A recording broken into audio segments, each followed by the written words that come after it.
Okay, we have two more committee. Chair Gravitt on standards and assessments, and I think you have some proposed motions, motions as we are going through this, so I'm going to try to I'll try to stay on track, so the time is yours. Okay. Yep, got it, gone. Oh, not yet. It shows. Hello? Oh, it's not red, but here I am. Okay. So we have quite a few motions, and we'll start with 11.2, which is R277400, the School Facility Emergency and Safety. This is just updating, and so the LEAs have a crisis response protocol in place, and expounds on the use and purpose of multidisciplinary teams.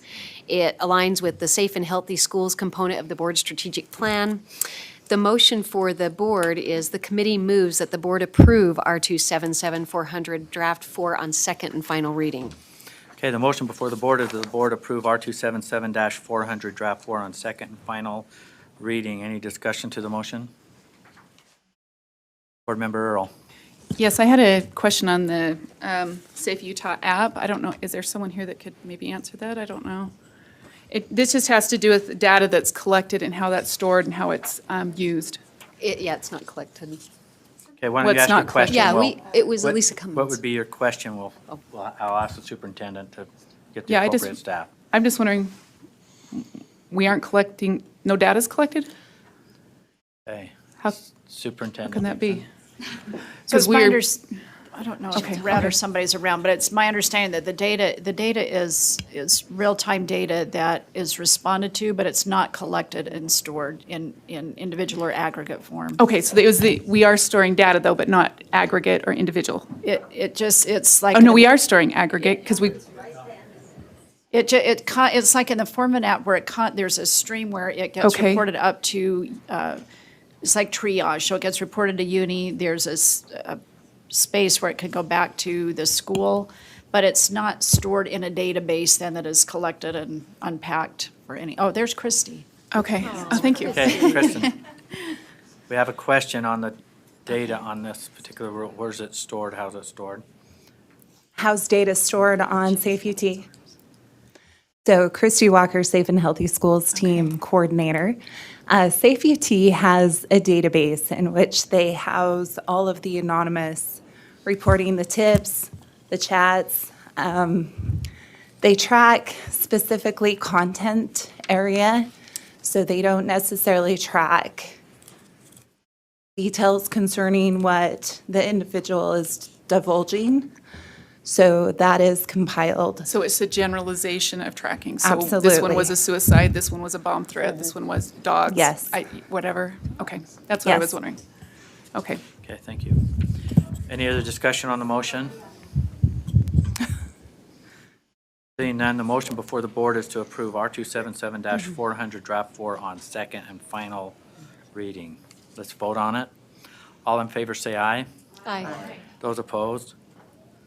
Vote is unanimous. Please continue. Okay, our next one is item number 11.3, which is R277100. We were just talking about it.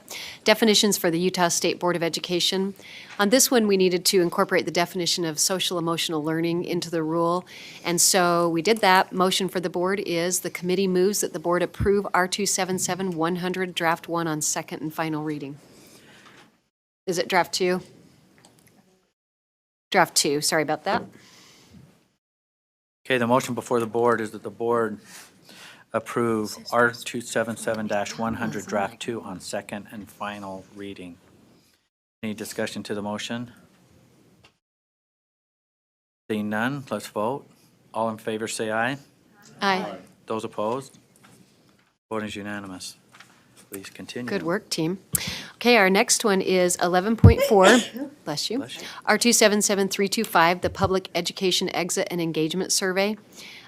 You probably know that House Bill 130 requires the board to adopt a rule that establishes a public education exit survey that should be administered by LEAs. Through R277325, staff recommends that we adopt a model exit and engagement survey process. So it's going to allow for better tracking. The surveys will be administered through a board provider, Qualtrics. We had quite a bit of discussion, but then in the end, the committee moves that the board approve R277325, and it's going to be draft 5 on second and final reading. Okay, the motion before the board is that the board approve R277-325 draft 5 on second and final reading. Okay, we have a, asking yeah. for a clarification Yeah. here. Ms. Lorraine? Because the committee summary indicates the Oh, committee passed draft 4, has there been additional amendments since so then? we added Or a did draft. you amend? Well, in it wasn't a committee? substantive change. I thought we could say draft 5 because it's on civic clerk. We just took out the word model. Okay, we just need to know if it was okay. after the committee or if the committee made It those was, changes. sorry, it was after the committee. Board Member Cummins brought it up and noticed that in the statute, it says model, meaning, lowercase model, but we had capital model, and it was kind of confusing. So I don't know if Brittany Cummins could speak Vice to Chair that. Brittany Vice Chair. Cummins. There may be a little bit of what might be considered substantive. I don't know if I said that word. Substantive. At the very end, where it clarifies an LEA may include additional questions and, because there's Brown. The Brown Right. is new today. Well, Okay. that should be consistent with what we discussed in committee Orange. as well. Okay. But orange is the new brown. Correct. Brown we had in draft 4. Should we call it So, as amended or so I amend? Another motion. So, Yeah, yeah. so, Okay, so, and I'm- so we have let me just restate the motion Okay. and then I'll go to you. Okay. To 5, okay. So the motion before the board is the board approve R277-325 draft 4 on second and final reading. Now I'm going to, Now, remember, you could just do Okay. approve draft 5 because there's Okay. an additional. okay, so I move that we approve draft 5 with the deletion in orange on the new draft that deletes the word model. okay, Vice Chair Brittany Cummins. Okay, the part I was looking for is actually purple on 48 through 51, which also adds for and allows for an LEA that chooses not to use the platform of the survey, and it just gives them the mechanism to Right. provide that survey and give the information to the board. Got it. Which is still part of draft 5. It's still part of Yes. draft 5, yes. Okay. Do Second. we have a second? We have plenty of seconds. So discussion to the amendment. Board Member Scott Hansen? Just a technical change on line 68. I believe the reference should be to 7A instead of 6A, so this needs to be changed. I don't know that it needs to be included in an amendment. It's just a typo. I don't think you need amendment on that. I don't think Good so either. catch. Without objection, that will make that change. So the proposed amendment before the board is that we accept draft 5, is to approve R277-325 draft 5 on second and final reading. All in favor, say aye. Aye. Those opposed? Okay, voting was unanimous, so we're good, so we amended it. Now we're So gonna now we go have to go back back. to the original. Now we're gonna go back.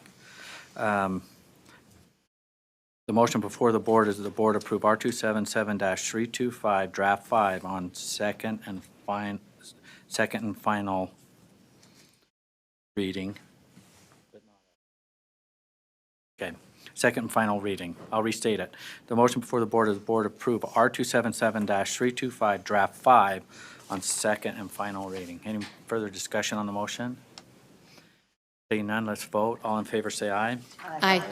Those opposed? Voting is unanimous. Okay, 11.5, R277724. This is criteria for sponsors recruiting daycare facilities in the Child and Adult Care Food Program. This is an amendment. The rule was continued several months ago, but it wasn't reformatted to match the current style guide requirements, so this would bring the rule into compliance. The motion before the board is that the committee moves that the board approve R277724 draft 1 on second and final reading. Okay, the motion before the board is that the board approve R277-724 Draft 1 on second and final reading. Discussion to the motion, Board Member Earl. Yes, I may have an amendment. On line 13, I have a question on the word unserved, if that should be underserved or unserved is what we want there. So line 13 is what that's on. I think it should be unserved, but I don't know if, Yeah, I don't know. That's why I'm asking I if that think the meets- intent is unserved. Okay, okay. Percent. So Then- you're good. Homes that are not served. Did Okay. that answer your question? Yeah, I just didn't know if underserved Good. might be more appropriate or if unserved was adequate, so.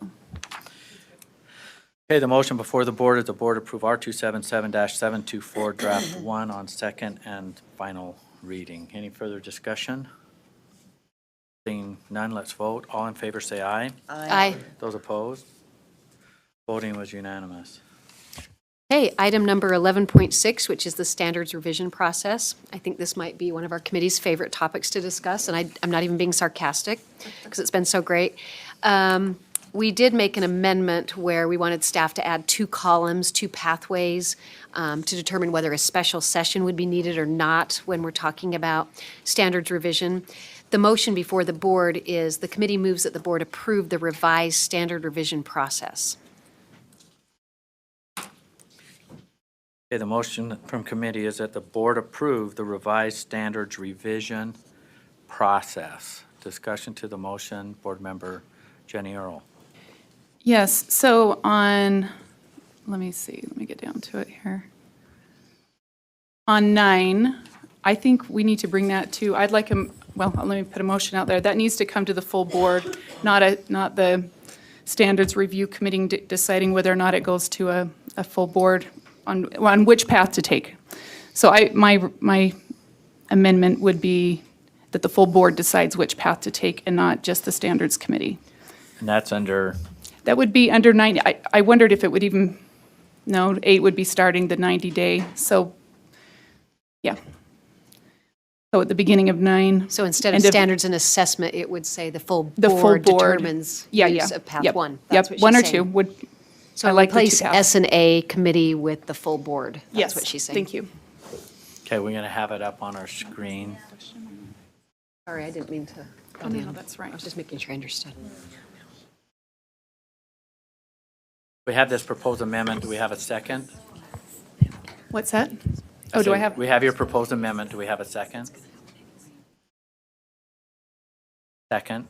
Did you want to speak to your motion more than you have? Yeah, I think the full board needs to review this and look at it and decide. I think it'll be easy to decide one way or the other, so depending on, Okay. I think the feel of it, so I think it should be a full board discussion. All right. We're speaking to the amendment. Vice Chair Brittany Cummins. So do you anticipate this just being a quick yes or no agenda item? Because obviously it would be easy to get into the content of it, trying to decide, and so I'm a little bit concerned as to, so would this automatically make this a board discussion, or would this be constrained to a yes or no question for the board? Yeah, because it is a yes or no. Okay. Without the content being discussed during that board meeting? Okay. Just be a vote. Okay. Okay, Board Member Scott Hansen.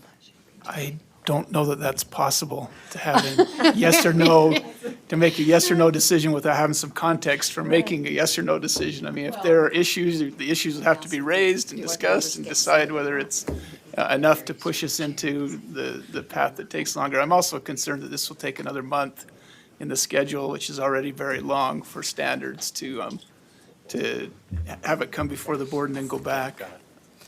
All right. Board Member Janet Cannon. Well, it seems to me like the Standards Committee is the one that gets this and follows it, shepherds it all the way along. And I think we all know whether this is going to be something that the full board wants to discuss.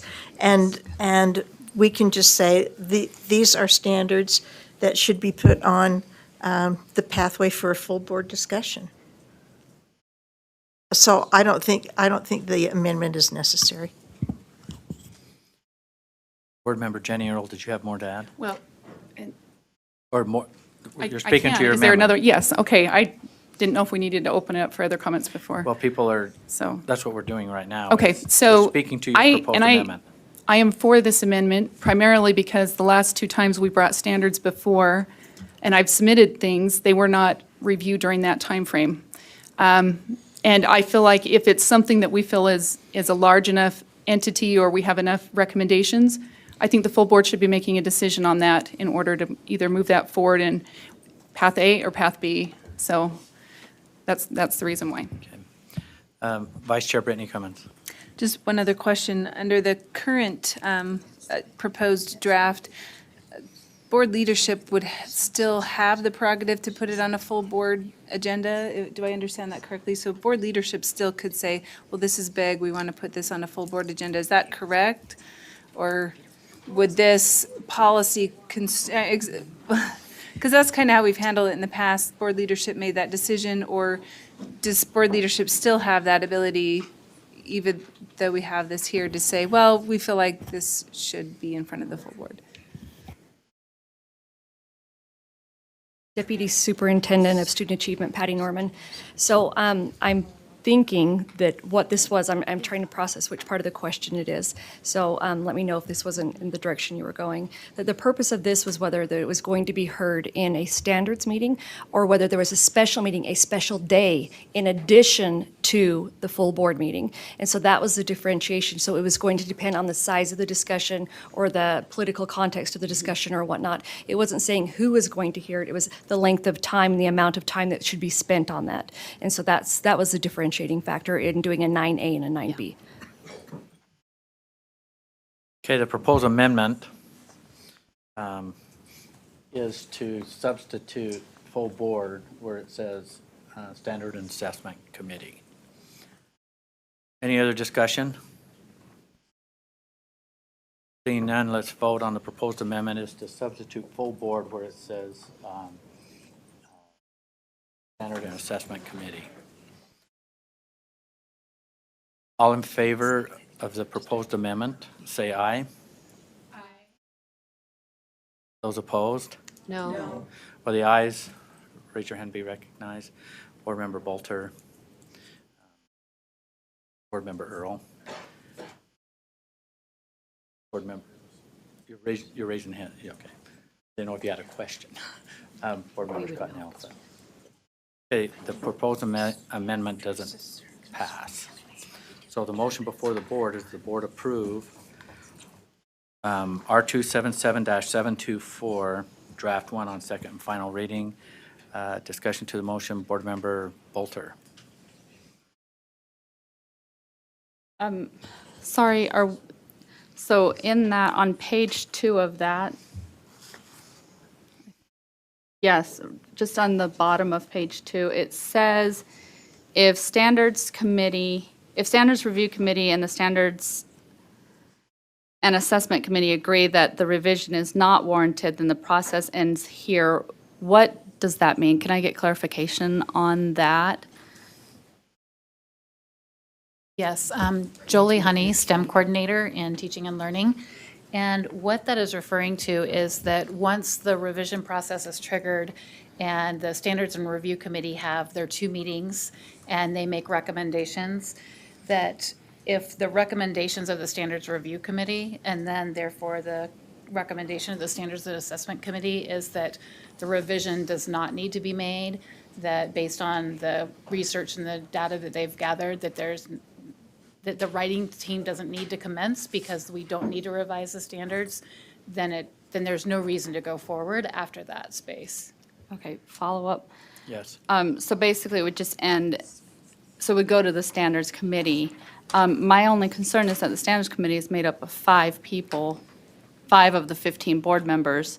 So if 3 of them feel like it's not warranted, but let's say the other 2 and then perhaps other board members would, then what? Systemic. So, it wouldn't be the Standards No. and Assessment. It's Well, it right. says here, It's and the Standards and Assessment Committee agrees, so the 2 would agree.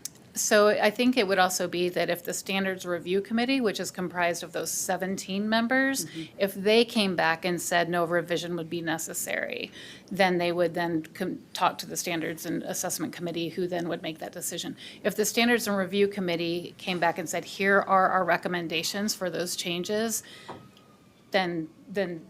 so it really is like, it's if the Standards Review Committee comes back and says, here are our recommendations for changes, then you'd move on to step 6. Right. The Standards and Review Committee Standards and Assessment Committee would move that forward. But if they came back and said, we recommend that those changes not be made, that would come from the group of 17.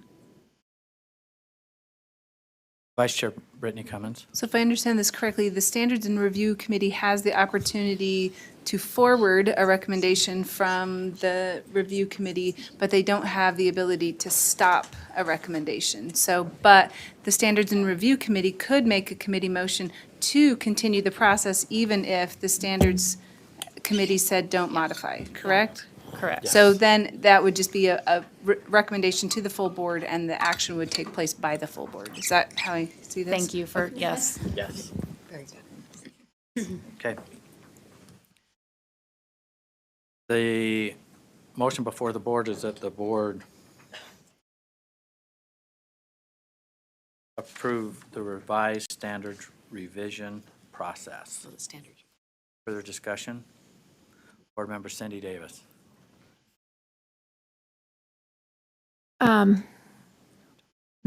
going to speak to the motion, but I think I felt that last time we passed big standards, it would have been helpful earlier in the process to have just a work session where we maybe weren't limited by parliamentary procedure. Our district does this every time they have a meeting. They have a study session and then they come into parliamentary. And I think people can kind of, earlier in the process, have a group conversation of just about whatever big standards we're looking at passing and then let the process unfold the way it's outlined here. But if there's any place, anywhere there where we can have a more informal type of conversation, I think it would have been helpful the last time. I think it would be helpful in the future. And I know that's not something we're going to solve today, but just throwing it out there for the future. All right, I'm not seeing any other discussion, so I'm gonna call this to a vote. The motion before the board is the board approve the revised standards revision process. All in favor say aye. Aye. Those opposed? No. For the ayes, raise your hand, be recognized. Board Member Scott Hansen, Board Member Mike Haynes, Board Member Linda Hansen, Board Member Cindy Davis, Board Member Sean Newell, Board Member Lear, Board Member Gravitt, Board Member Cannon, Board Member Marsh, Vice Chair Brittany Cummins, or Councilman. And the nays? Board Member Scott Nielsen, Board Member Jenny Earl, Board Member Bolter. Okay, motion passes. Please. Okay, 11.7 was just an information item. We just tried out the rubric that we've been talking about, and given the results of the rubric, no changes to the board timeline were warranted, so it worked. Okay, 11.8, the resource vetting process. And Chair, before I give the motion to the board, I wanted to alert you that I have an alternate motion. Just wanted to tell you, this was you might remember we have a vetting process for resources that are created to support standards implementation code or board policy in order to address concerns related to core guides, frequently asked questions, and other resources. So the motion for the board is the committee moves that the board approve the resource vetting process. But Okay. again, Okay, the motion that came from committee is that the board approve the resource vetting process. Chair Gravitt, you have some proposed motions so I have an to alternate. that process. Yeah. May I say that now? Yes, the Okay. time is, Okay. So the alternate motion is, I'll speak to it after. I move that we direct staff to continue using current practices for developing resource guides and forego the proposed vetting process. okay, we have a proposed amendment. Is there a second? Second. you want to speak to your? Yeah. So as I have been thinking about this, as I've been talking to others, and as I've been looking at bylaws, the processes we already have in place, and talking to committee members, I think that we're getting into something that's redundant, cumbersome, and maybe antithetical to local control. We have things already in place, and it's confusing to keep repeating the same processes over and over. When we do something over and over and say that we have it in a different wording, it just confuses people when you can just go to the bylaws, for example. I think that these resources really come down to if a local district does not want to use them, they don't have to. They're given the ultimate control. And I think one of the problems we have is that we have this process where, for example, with the health standards, we had 8+ locations where teachers, et cetera, health specialists, administrators, they talked about these things, they worked them out, and then when you have a concern, and it undoes a lot of thoughtful processing.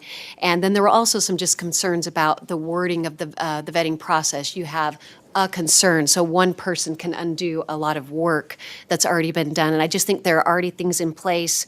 We have bylaws that say that board members can come and address concerns. We have rules that say the public can address concerns. So I just feel like it's redundant and cumbersome and maybe antithetical to local control. Okay, Board Member Jenny Earl? Yes, I would speak against this. The process is pretty ambiguous, especially in the health standards. And maybe that it's coming from a variety of entities. Other standards have more specific groups that get together and pull curriculum in. The other thing is I think we're weaving into curriculum itself. Specifically, in these standards, there are a number of entities we use over and over that are curriculum providers or lesson providers, instructional materials providers. I would encourage us to vote no on this and move forward with having some discussion about what a vetting process should be and what this should look like, especially in this area. And the other thing is with our core guides, some of it is actually curriculum, like we're referencing specific curriculums and oh, hold on, I was just trying to think. So we are referencing curriculum, we're referencing vendors, and we are referencing other sites that need to be vetted. I've called a number of different states to see how they handle this and what they have, and I think we need to thoroughly look at this. Specifically, like in Texas, they reference entities like Texas Health Department or other resources that the state itself has available, and those are the type of references they reference. And anyways, I'll have a recommendation in a minute, so. Board Member Cindy Davis? We're speaking to the proposed amendment. Yeah, I think I would just like to see some consistency in the process across the board. For example, I wanted to have our teams look at some science textbooks, and they said, oh, we do this once a year, you've missed the window, we're really strict. Alan has a team of 20 teachers, they follow a rubric, you have to wait till next year. Okay, but then there are a lot of materials that show up on the website seemingly fast. Are we following the same process? Does Alan in all the content areas take 20 teachers? Is there a rubric? Can we publish this to people? So like I have Representative Stratton saying his constituents are pressing him to legislate the process we follow for health materials. And I said, I don't think you need to do that. I mean, we are capable of creating processes that are consistent across the board over content areas that we can show you and the public, and if they have a concern, they could follow these appeals like that are in here. But just what is the process? Who's in charge of it? What is it? What participants are represented? What rubrics do they use? Let's show the people this. This is how every one of those links was vetted. And if you have a problem, you can appeal here. Just the consistency, I think, would be really helpful based on the things that I've been hearing. Chair, did you want to? Yeah, I just wondered, I wanted to clarify something that even, this isn't curriculum, it might seem like curriculum, but a local school district decides that, and it is not curriculum. It even says that on there. And then the other thing, in response to Board Member Davis, I wondered if Alan Griffin could come up and talk about the consistent process we do have for instructional materials review process. Let's bring them up before we. Okay. Before we kind of get down into the weeds and stuff. Let's just hear the concerns that Okay. people have. But feel free to I have a just seat. thought it might. But he might. Yeah. Because I know everyone that's got their lights on have Okay, something to say. thank you. Okay. Board Member Bolter.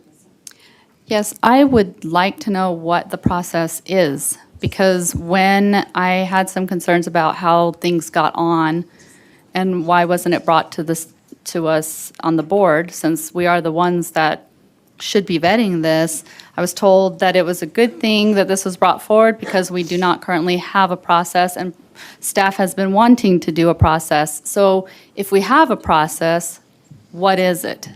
And where can I find it and read it? Okay, so we're speaking to the I want to stay to the motion and not to the proposed amendment, which was for staff to continue. Right. So. This so is part of that continuing a because process, and then what is that continued process? What is that process? The other piece is the vetting of what's in those resources. And maybe I'll ask the superintendent. As a board member in the 5 years that I have been here, I have never vetted the resource process, and I've never found that in my duties and responsibility. However, we do have general oversight, and that was, all of that burden was placed on our employees, and so if it's going to change, so does the State Board of Education, do we vet? Let me just ask the superintendent just for clarity here. Are we part of the vetting process of what's in the guides and? Oh, sorry. I guess I should go like this. There you go. To this point, Chair Huntsman, you have not been involved in that process. Where you do weigh in is on the Instructional Materials Commission. You vet candidates who serve on that commission. You pass those off. You're also part of the process when it comes to standards revision. You also pass off the names of people that participate on that, but the material or the resources that are attached to core guides and the development of core guides has not been something that the board's been involved in. Okay, and I just think that for all the board members and the new board members that are here, that they understand where we've been in the past, and I think there's something in the dialogue to maybe do something different. Scott Hansen, did you want to weigh in a concern? I think that we put a lot of effort into developing the standards, and on some of the standards, we know it's going to take a lot of effort because they are politically kind of hot-button issues that are contained in them. I think that as board members, we have some responsibility for what goes out in the core guides, whether that aligns with the standards or not. We do have a lot of trust for USB staff. But I believe, and in talking to the districts in my area, when they see links there and curriculum, they see that is being suggested by the state board and that's, good to go, good to use. And sometimes they have local control, they can reject that, but that's a shortcut for them to adopt those and use them. I don't know that the board needs to be involved and get down to the weeds on all this, but I do think we need a process to vet it. And I would, man, this is the third time today. I want to move that we put this back to committee and have some discussion. I don't think we're ready to pass this today. Good. But get it back to the committee and have some discussion about the vetting process. It should be consistent across all the standards, whatever we're doing. Brittany? Well, I know we've got this. We've got to deal with this motion first. So are you going to second that, or? I will second it. Okay. I wanted you to get in on the conversation because you're about to get out. So we have a motion to send this back to committee. We have a second discussion to the motion to send back to committee. Board Member Jenny Earl. I'm fine with it going back to committee, but we do need to have, I think as a board, we do need to have this discussion. People are referencing the materials instructional committee, but they don't vet the the core guides. A core guide that we're using lesson plans from an entity that is not like the health department. They put materials together for us. By law, they help us with that. There's a connection there. When we're using outside entities and we're referencing over and over and over again through K through Help 2, that is endorsing a curriculum. And we actually have curriculums on here, full curriculums, that we are putting on as a reference. So we need to clearly spell out what is a core guide. How does that get vetted? Does it go through these? I mean, if you look down the criteria for instructional materials, not only are we have spelled out who's doing it, we have spelled out, so I'm just saying, I think we need some dialogue here to give direction for our members of that committee, so that it's clearly spelled out. Well, when something goes back to committee and it's on the agenda, every committee member is in a position to be lobbied by different people on the board, including the chair, of saying, Chair, here's my 5 concerns and here's my expectation and here's your expectation. And then in that committee discussion, I can opt in to, out of my other committee, to go into that discussion, to know what, and to do it right today. I don't know exactly. Yeah. I can't put the whole thing on trial, the vetting process that the superintendent's staff has, but I certainly can, based on this motion, see it go into a committee and that whole thing just gets, this is what we do and how we do it, and have that robust discussion that you're asking, yeah. that can be repeated again as recommendations come out of the committee, can be repeated again to the full board. So I see that as just being robust. Yeah, I just have one comment, because it has been my experience personally that when I've set things on, they may or may not get addressed. And so that's my concern. So Okay, that's why and I'm wanting. There's no guarantee that that's Yeah, going to there's no happen in guarantee. committee, but they That's- do get addressed when it comes out of committee and goes to the full board, and we have a process to have it all coming. So I think maybe we can get better at listening to fellow board members and what their Maybe. concerns are through that process. I'm not sure, but that's the motion that's here, that's before the board. So we're speaking to the, did you have something you wanted to input before we take more to the motion? Superintendent. And this is speaking to the motion, but not for or against the motion. I think this is probably something that intuitively you would all know, but germane to the discussion, it's challenging for staff when we have 15 policymakers who we love you all individually and collectively, but it becomes challenging when there are differing points of view coming at staff about an item or not.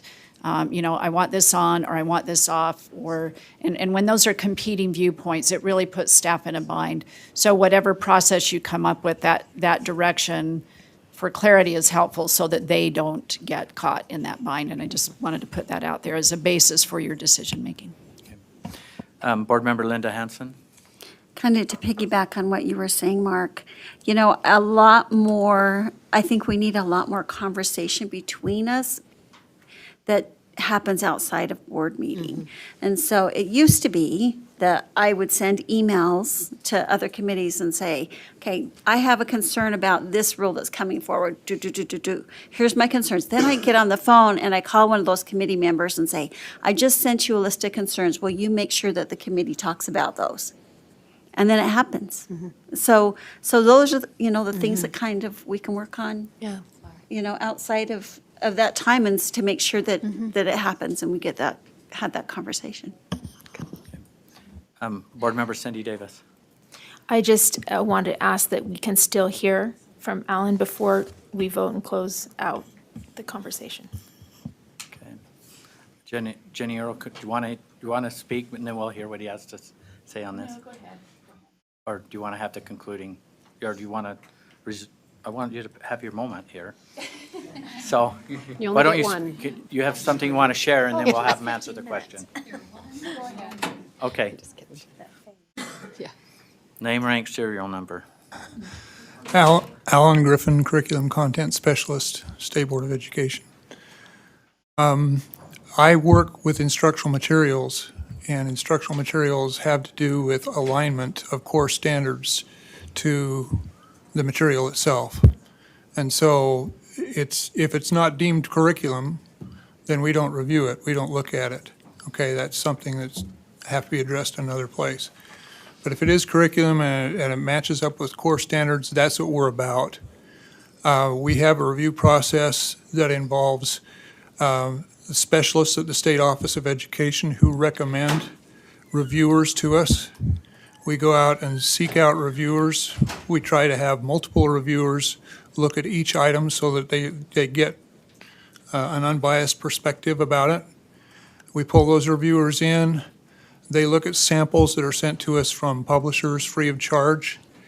And in a day or two, we go through the review process and we look specifically at core line standards and a rubric that we use that checks off things like, well, the alignment, as I said, but it checks to see if there are biases in the material, if the material is engaging for students.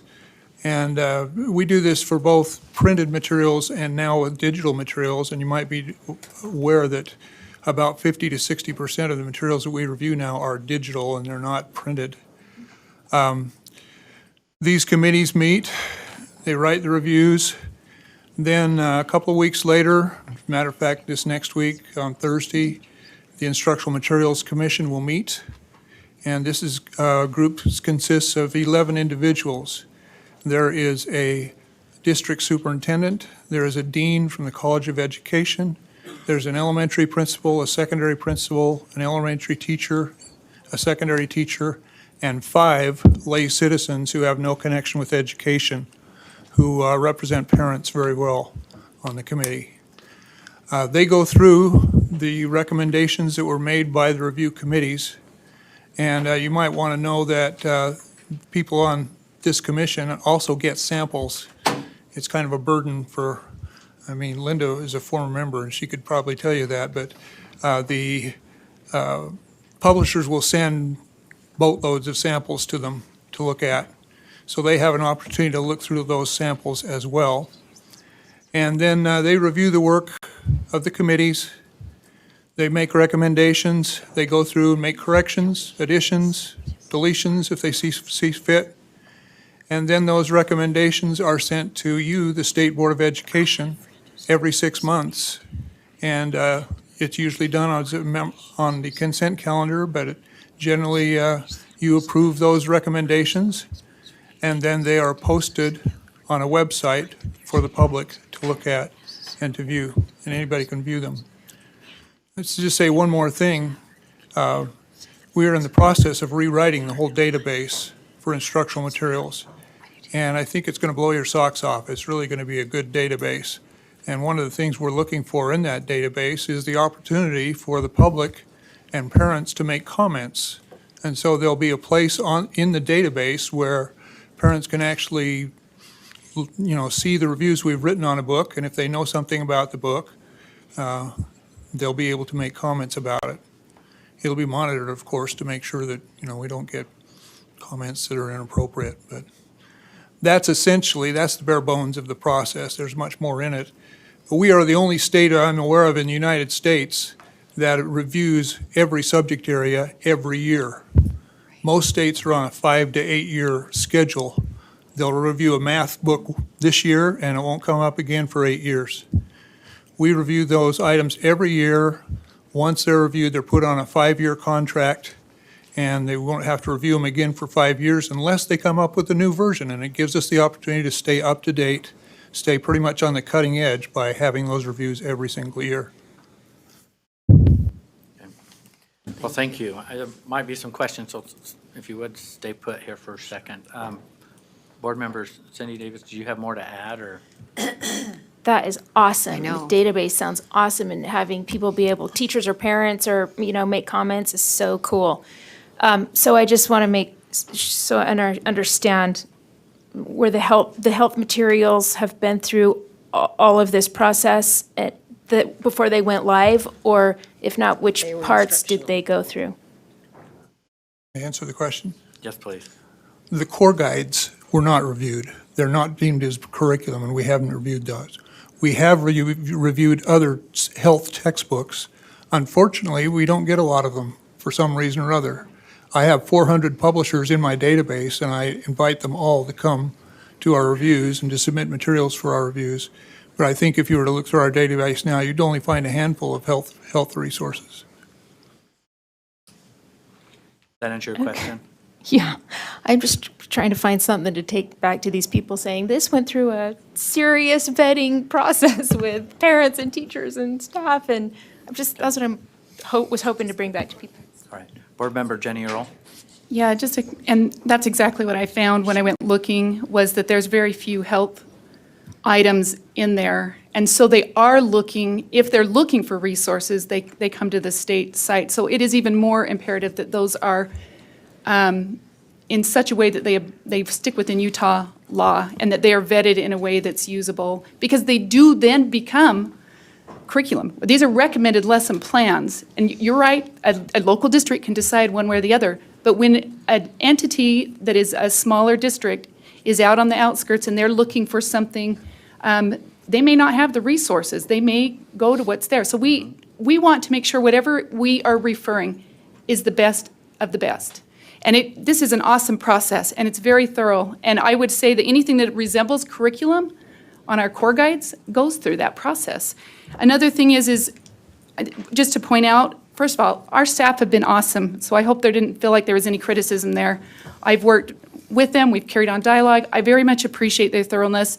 And from what I understood, many of them want a process too, so it's clearly, they're not caught between well, I'm not sure, or so-and-so submitted this, but they're uncertain. So I want to make sure that we are very clear where this is coming through and that it's gone through a thorough process, and we can use some of the same criteria here.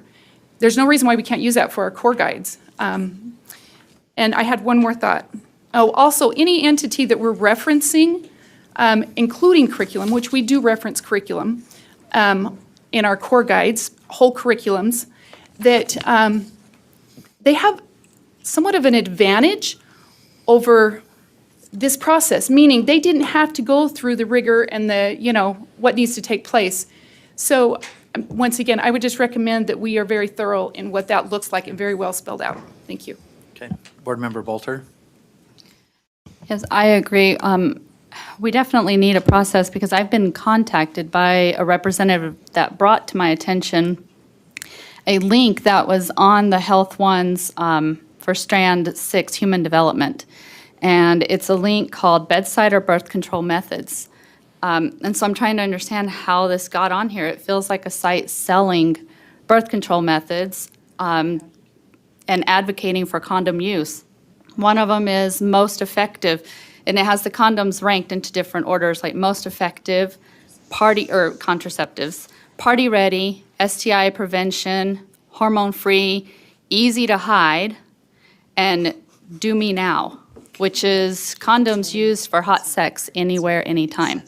How did that get on there? This is what I'm trying to understand. And when this came forward from a representative, asked me, how did this link get on here? Who vetted this?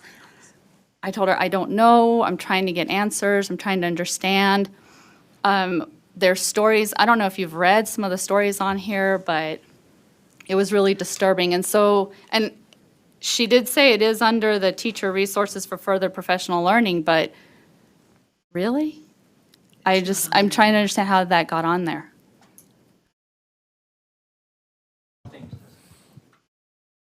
I don't think there's a place to call, if we're going to call anybody on the carpet to give answers, and that should be to our direct employees, and not these. So I'm not sure if the superintendent wants to answer this at the time, or she's.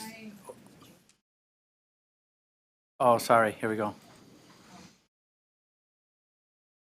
I can respond. I guess it would just be a rhetorical question then, because that's what was asked to me by the representative, is how did this get on here? And so that's why I would say we probably should have a vetting process or something, so then I can say, well, this is the process it went through. Thank you. Thank you for Otherwise, I adding- really had no answer. Thank you for adding that. Okay. You guys have any? If I could respond, I just simply say that's not in my purview. I can't really answer that question because it's dealing with a web page and I'm working with instructional materials, so. Okay.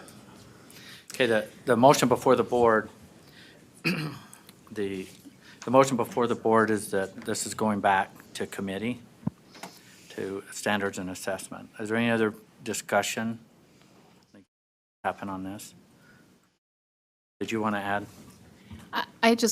I'm Jolie Honey, and I'm the STEM coordinator for teaching and learning, and just wanted to mention, because of the conversation about resources in general, that the intention of the core guide, and actually I will share with you that originally, when they very, very first came out, they were called a curriculum guide.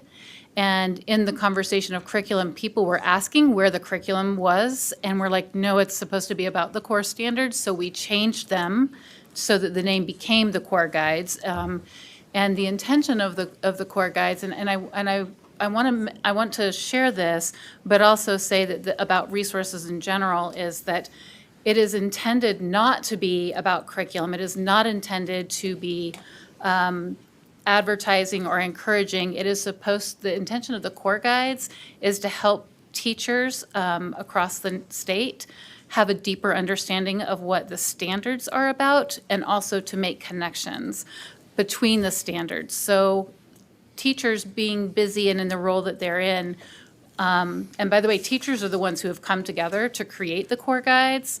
When we did it with mathematics, I had more than 40 different teachers from across the state come and work on different parts of the core guide. And when they do it, it's actually a great professional learning opportunity, because they talk about what does this standard mean?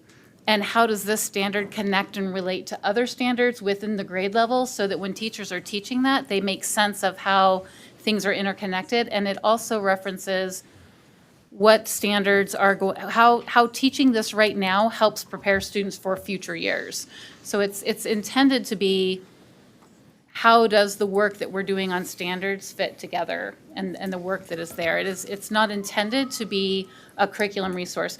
We get phone calls all the time about curriculum resources, and all of the time we send them over to Alan for the instructional materials. So when we get questions about curriculum, we send that to the instructional materials and then have them go to the website. And so I'm also looking forward to having, did you say my socks knocked off with the new database?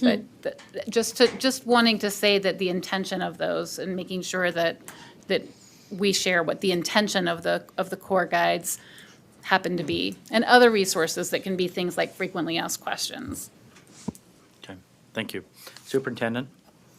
Thank you, Mr. Chair. I think one of the challenges is exactly what Board Member Bolter just described, and that is the resource that you mentioned, Board Member Bolter, is actually not a resource on our website as a standalone resource. It actually is a resource on the Utah Department of Health website. So when we post something like the Utah Department of Health as a resource, you can then dive into the Utah Department of Health and find all sorts of things.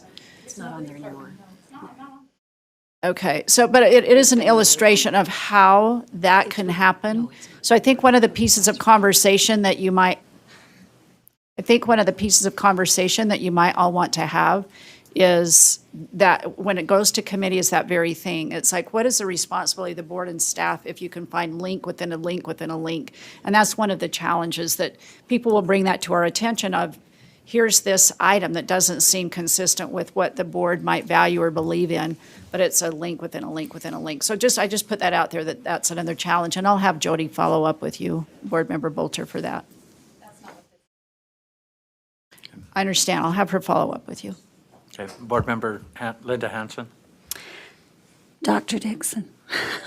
I just want to remind everyone, we've got a motion. I know, and so my question is, how important are the core guides to teachers? If they can go online and they can Google whatever and have resources come up on their own, is it important for us to even put that out there? How important is it for them?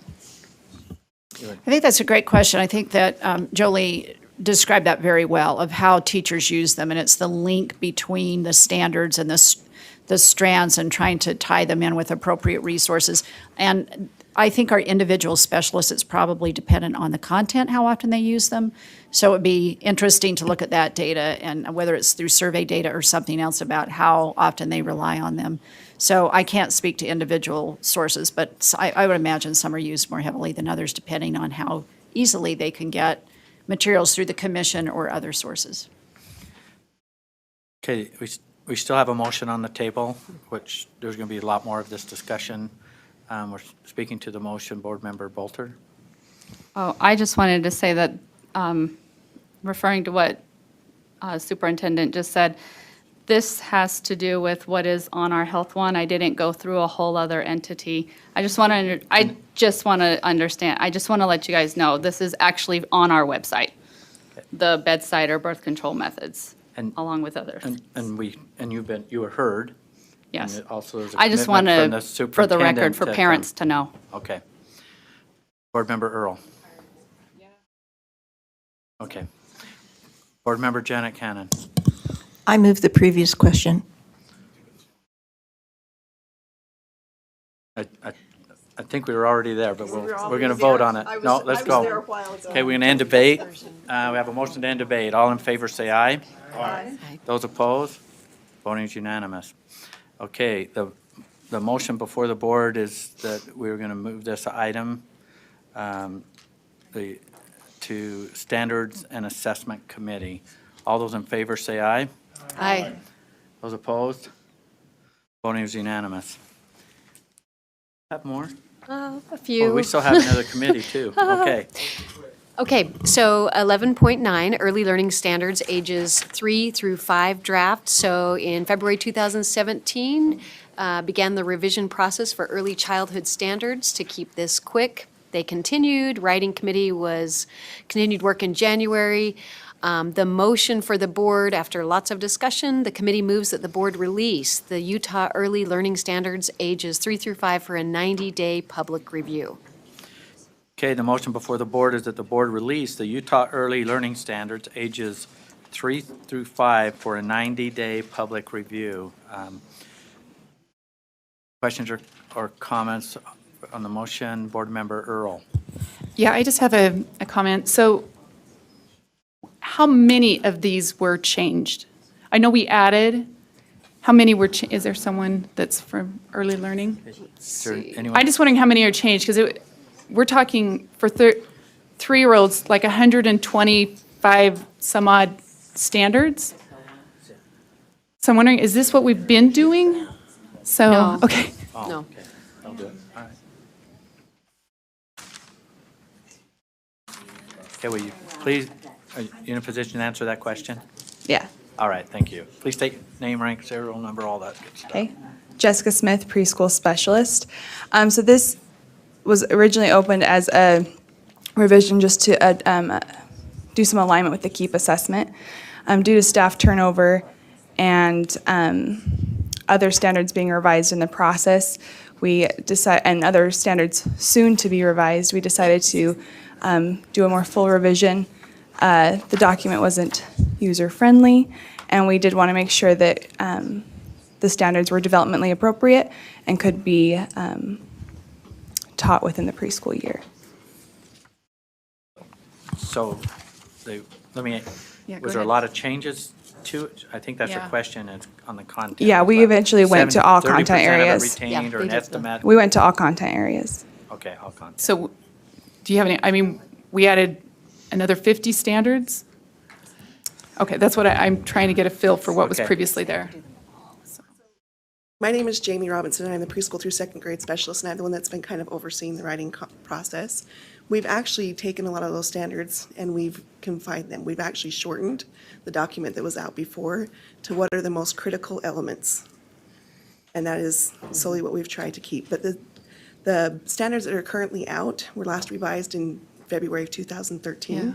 And those, I believe that we are either right about the same number or a little bit less than what was out before. Okay. Can I ask another question? Yes. Is there a crosswalk that goes with this from one to the other somewhere? There is. Yes. Could you send it to me? It's actually in this document. Oh. Yeah. Oh, it is? Oh, okay, so it's in between each of the standards, is that what Yes. that is? Okay. So when you go through this document, it will be the 3-year-old standards, then it will be the 4-year-old standards, and they're kind of written the Yes. same that social studies and science have used. But then at the end, there's a vertical alignment between 3-year-olds and 4-year-olds. And the reason we did that is because a lot of preschool classrooms have 3 and 4-year-olds together. Some are fortunate enough to have a 3-year-old class, and we're fortunate to have a 4-year-old class. So knowing the population that we were writing this document for, we wanted it to be easily used by them. Okay, okay, and I'll leave it at that, because I just wondered how much more condensing we can do, because teachers will need to assess what we're writing in standards, right? We have created the PEEP and the Right. entry and exit, but those Okay. are specifically on English language arts, literacy and numeracy. Sorry about that. So on literacy and numeracy, and they're not across all content areas. Okay, I just had wondered if those could be, like, come, we're going to have a lot of fun, we're going to read some books, we're going to wash our hands, we're going to take a nap and go home. But I understand we had a little bit more of a framework than that. I just wonder if we're too, do you know what I mean, too regimented for younger children? And So- our hope all along has been that the instruction that happens through developmentally appropriate play and Yeah. not sitting in front of a classroom, desks, chairs. We're like in the play environment. And I read through the document, so some of Yes. that did include that, so I do appreciate Yes. that, so, thank you. Board Member Scott Hansen. Just a question, if that's okay, Chair. Help me understand the audience for these standards. We've got a lot of people doing early childhood education, from people who are doing that all in their homes to neighborhood daycares that are fairly informal, to things like a Head Start program, and there's some of these programs that are within our education system or attached to elementary schools or things. Can you help me understand how that all works, or what was our intent when we put this together? Yes. So the standards are written specifically for all of the groups that you just mentioned. A lot of the times, all these students end up coming into our public education system. So it's a matter of us opening up a realm for them to have the same kind of equal playing field, if that makes sense, for school readiness. And so the Head Start program uses our standards. There's also the Office of Child Care, they're private preschool providers. They're online, so they're accessible to parents or anybody else that wants to use them. So just to Okay, follow follow up. up. So is it mandatory, at this stage, these are guidelines, or are these mandatory for any of those groups? I think they're meant as more guidelines, but because we can't enforce necessarily standards, does that mean? So I think they're more as guidelines, but they are developmentally appropriate for both 3 and 4-year-olds. So if I understand, we're just establishing developmental milestones so people can look at it and say, Right, if what we hit all these, our kids are going to be ready for school. Yeah, Right. may I add to that? So we require that lesson plans are tied to the standards for those programs that are participating in the grants, because that's the only funding the state gives to preschool. That's the only place where we can really require anything. So as far as assessments testing the standards, the only one we have is the PEEP, and that's tied to, it doesn't assess all the standards, it just does those essential literacy and numeracy. But programs use this as a resource because they're aligned to the kindergarten standards. So by following the preschool standards that we've provided, they're more likely to have their preschoolers then be school ready to enter the kindergarten in the regular ed public world. Thank you very much. That's really informative. Board Member Janet Cannon. I'd just like to take a quick minute to make a connection here. Earlier in our meeting, we saw a beautiful presentation about early learning and what we're trying to do with early learning, and we saw some graphs. And the graphs were of kids who had gotten a high-quality preschool education versus those who did not. Okay, so am I to assume here that what you've put before us is to enable all those kids to get a high-quality preschool education? There are elements of a high-quality preschool education, yes. Oh, sorry. There you go. We're good. Okay, Board Member Jenny Earl. I just had one more question. Hopefully, I didn't miss it if Scott had asked it already. But will this drive funding for individuals that are not, in other words, for example, our money for food, for early childhood, and for entities that are public or not public, but they're private or in home or that type of a thing, will this then, I don't know if force is the right word, but they'll have to comply with these standards? Do we see a movement in that direction in order to get that funding, or are we not really seeing that kind of a more, I guess what I'm wanting to still see people be able to choose what type of curriculum, the direction they go, that type of a thing, versus this is the way, anyway. May I respond? Yes. So again, right now, the only funding that we offer for preschool programs is through the high-quality grants. So if they're not participating in that grant, we can't enforce anything. The only elements of the grants that we require is that their lesson plans are tied to the standards. And so we just go in to make sure that it's not just a teacher's idea, that they've looked at the standards and considered what they're teaching. Can I add just one more comment to that too, Chair? Yes. So with the standards are just like the basic content of what they should, typically developing 3- and 4-year-olds should know. And so it's not necessarily anything that forces curriculum. Right? We're not forcing a curriculum by any means, so. Okay. All right, thank you. The motion that's before the board is the board release. We're going to vote on this. I'm not seeing any other discussion. So that the board release the Utah Early Learning Standards ages 3 through 5 for 90-day public review. All in favor say aye. Aye.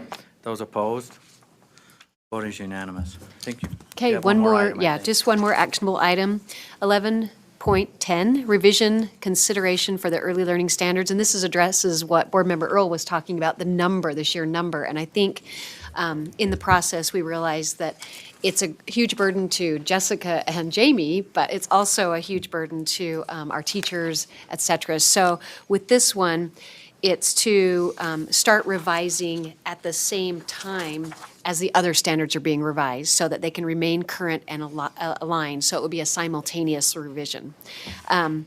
With that said, the motion before the board is the committee moves that the board approve that the early learning standards be revised simultaneously with future K through 12 standards revisions. Okay, the motion before the board is that the board approve that the early learning standards be revised simultaneously with future K through 12 standard revisions. Board Member Earl. Yeah, I'm voting no on this just because the idea of starting here at the top and bringing it all the way down, that somehow, I'm concerned that we developmentally, there's things we're doing we may not need to be doing. So anyway, I'm just not in agreement with this. Not seeing any other discussion, so we're going to, are you pushing your button, Board Member Lear? No. Okay, I saw you moving something. No, just Oh, maybe I didn't see it Just come on. cleaning up. Thank you. It's that trained eye of. Oh, yeah. Okay, so I'm going to call this a vote, and the motion before the board from the committee is that the board approve that the early learning standards be revised simultaneously with future K through 12 standard revisions. All those in favor say aye. Aye. Those opposed? No. For the ayes? Okay, who are the noes? 2. Yeah. Okay. Motion passes. Okay, that concludes the report. Okay, thank you. Next.